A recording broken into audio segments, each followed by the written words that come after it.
Multiple videos talking about the new Micro Four Thirds cameras coming out, and one comment that I've been getting with all these videos is that, you know, even though Sony has better specs or whatever, has a full frame sensor and everything, but the image stabilization on the Sony camera sucks. I get that comment constantly. So in this video, we're going to be talking about in 2022 with the A7 IV camera, is the image stabilization finally good with these cameras? So when Sony first came out with their mirrorless full frame cameras like this original A7 camera right here, these cameras did not have any image stabilization. So obviously, since they're such small and light cameras, you would get a little bit of shaky footage or photos with it. And then with their second and third generation cameras, they pretended to put image stabilization in them.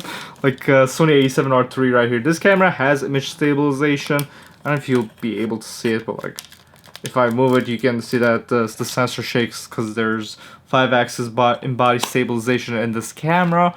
But honestly, like comparing these two cameras, like this one doesn't have any stabilization, this one does, there isn't that much difference between these cameras, and mainly because the image stabilization on these cameras did suck. Now, thinking about these smaller mirrorless cameras is that they do need good image stabilization because they're so small and light compared to like a DSLR camera that it's hard to hold the mirrorless camera steady compared to like a big beefy cameras like the older DSLR style cameras, because the heavier a camera is, the easier to hold it.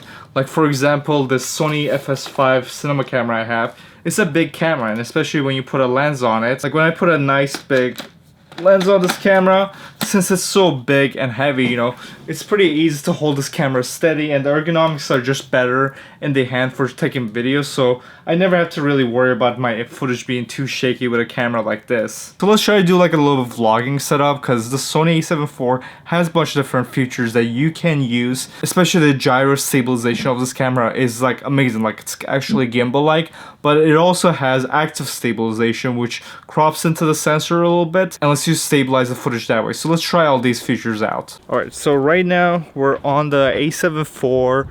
We're on the Tamron 17 to 28 millimeters, so we have a nice wide field of view, and we have zero stabilization. None of the stabilization modes are active right now, and this is what it looks like. Obviously it's very shaky. Now we're on the standard stabilization, so that just uses the in-body stabilization of the camera, and this is what it looks like. It's not too bad. I don't even know if it's improved from the older cameras, but this is what it looks like while I'm just holding the camera with a mini tripod. This is what it looks like. And now we're using the active stabilization, which in my opinion looks really good. It kind of gives you like a more like a natural, like it still looks like I'm holding it with my hand. It doesn't look like I'm holding it on a gimbal, but I don't know, I like the look of the active stabilization because it just gives you like a natural little boost. And in my opinion, it's a little better than what like Canon or like even sometimes like Olympus, because you don't get any of the warpy shit with the camera, you know, even though we're at the 17 millimeter, like it works really well. Now we're gonna try the best possible way of doing it. So we're gonna do catalyst browse. So right now we're recording it, and while we're recording we have to crank up the shutter speed. So when you're doing catalyst browse with this camera, you do have to shoot at least 1/200th of a second, which means that you're not gonna be able to, you know, do the 180-degree shutter rule. And if you're shooting in low light, then you're probably gonna have to bump up your ISO a little bit. So now let's do gyro stabilization right now and see how it looks. I'm walking right now. And also, the thing about gyro stabilization is that when you do gyro stabilization, it makes it so that it crops into the sensor. So it's better to use this only when you're shooting in 4K, because if you're shooting in 1080p, then it's gonna be even harder. So let's try running. Gyro stabilization.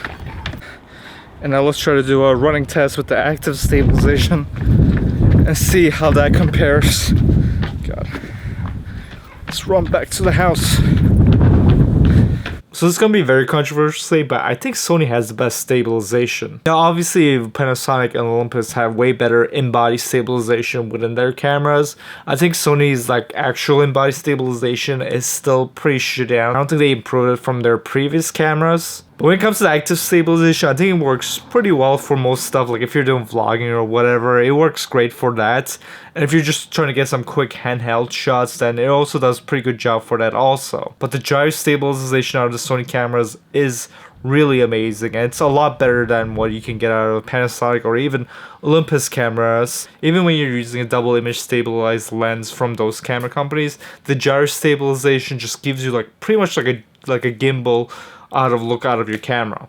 And the good and the bad thing about that is that this is something you have to do in post-production. The good part is that you have the option. So if you're just doing active stabilization, or if you're just doing regular stabilization and you shoot a footage and you're like, you know what, this could be a little bit more smoother, then you can just bring it to post-production, open it up in Catalyst Browse, and then just have your footage look perfectly smooth. Now the bad part is that it takes time. Like for each clip that you have to stabilize, it takes a couple of minutes at least. And if it's a short clip, if it's a longer clip you have to stabilize, then it does take a while to do it. Now the Catalyst Browse software is free, but I believe if you buy like the full version of it or whatever from Sony, then in that version you can do a batch stabilization. So if you need to stabilize a bunch of clips, then it's probably worth it to buy that software. But yeah, I think the stabilization out of the Sony cameras have improved. And it's improved with the software. With the active stabilization, it looks really good. And when you add the gyro stabilization in post, it looks really good. But if you just use the standard stabilization out of the camera, that seems to be on par with what you got out of like the A7 III and the A7R III. So that's not really an improvement. So in my opinion, the Sony stabilization works really well, especially if you're doing like vlogging or whatever, you know, those stupid things. Then active stabilization is perfectly fine for that. And then for more serious work, you have the option of using the gyro stabilization within the camera. So in my opinion, that just makes it a lot better than what the other camera companies are introducing. Now, I believe the new GH6 also has gyro stabilization. I don't know if they announced yet if you can do it in post-production with like their own software or whatever, but I do know GH6 also has gyro stabilization. So if you can get the same results out of that camera, then that camera would be a better, you know, stabilized option. But anyways, guys, let me know what you guys think about the different stabilization modes out of the Sony camera. In my opinion, it works pretty well. But anyways, guys, thanks for watching this video. Hope you enjoyed it, and I'll see you guys in the next video. Goodbye.